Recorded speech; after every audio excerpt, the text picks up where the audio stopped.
What's up, everybody? Tom Pelissero here with Judd Zulgad across the street from Vikings headquarters on Wednesday. Judd, you asked the question that we probably should discuss here. What's left? What's left for this team with 3 games to go? Almost nothing. I mean, I don't know, other than getting a few guys some snaps, Christian Ponder a bit more time, Tom. When you look at what this team is up against, 2 wins, I guess in the locker room, the thing that they're up against is trying to win at least 3 games, because the worst Vikings team of all time was the '84 Steckel 3-13 team. So they'd like to win 1 or 2 more games. But realistically, when you look at this, they'll be lucky to win 1 more game. And what's really left to achieve?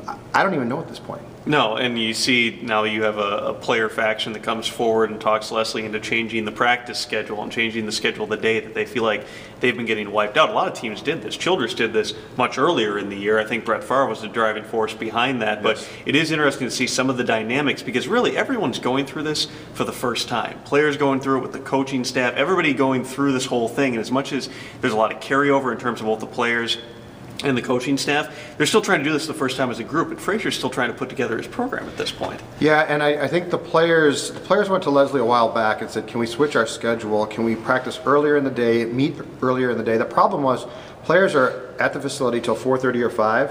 It's not that they're eliminating that much. The walkthrough is out, but basically they just waited around the building all day, and they claimed they were burned out. Part of the problem is, for an ordinary National Football League team, Tom, you win enough games that you're off on Mondays. Like the second half of the season, they call them Victory Mondays. You're off all the time. Well, these guys don't win. So they're in there all day Monday, then they come back on Wednesday and Thursday. So at least this way the players get a bit of a breather. But I mean, you know what? It's just it's a nice thing, but it's not going to make a bit of difference, really. I thought it was nice they gave him Moral Victory Monday this week. You got to give him some Mondays off. Right. I, honest to God, thought a couple weeks ago they would just start to give him the day off. I mean, how much more can you come back in and review film? Because to make it clear, teams don't practice on Monday. Right. Teams come in and they do maybe an adjustment walkthroughs, things like that, but there's no practice. I thought at some point they might just say, forget about it. And it's not to say that somehow they're aggrieved. They're paid a lot of money to do this, but if you burn people out, it's counterproductive to continue doing this. Well, and what burns you out? Losing. Right. So it's a vicious cycle, because you got these guys who are losing being asked to come in, and yeah, you're right, they're paid very well. If they're asked to come in, they should. It's just been such a weird year because this team is so bad. I think the key, if anything, for this team going forward, yeah, you're evaluating some of these young guys. You want to see some guys take steps forward.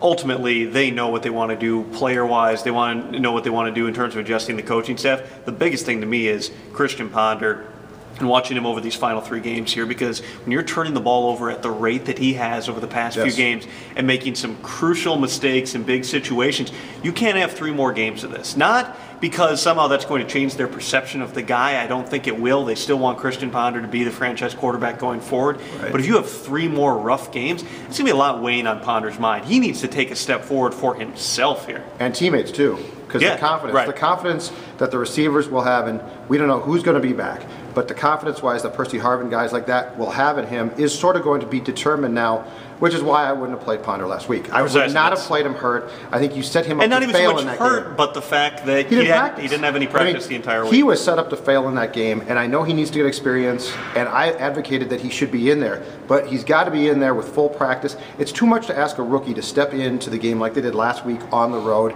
and now people are saying, well, Joe Webb, that's ridiculous. Joe Webb's not the quarterback of this team. Joe Webb knows that that's the case.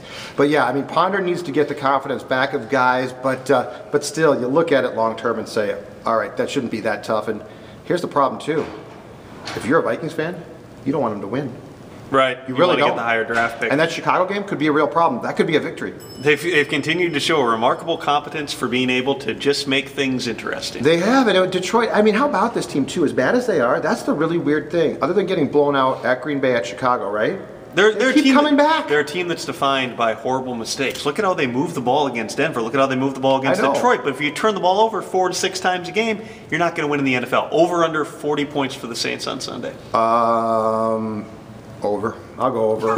With that secondary and Drew Brees. That's bad, yeah. But you know what? the Saints might call off the Dogs. And here's the weird thing with the Vikings, you never know from quarter to quarter what team you're going to get. And also, the defense wasn't bad in the Detroit game. It actually was pretty decent. Other than Cedric having that total collapse in the early stages, if you look at it, the Detroit put up a bunch of points, but a couple of those were just being handed to them by the offense. Hey, how did Benny Sapp play so well in that game? I don't know, man. He was on his couch 3.5 weeks ago. He's finding some sort of a way, but again, it's all relative, really. Oh, when it you're is. playing next to the Marcus Sherrillses and the Cedric Griffins of the world, it's a different deal. He's Judd, I'm Tom. We will be at the Dome on Sunday. See you.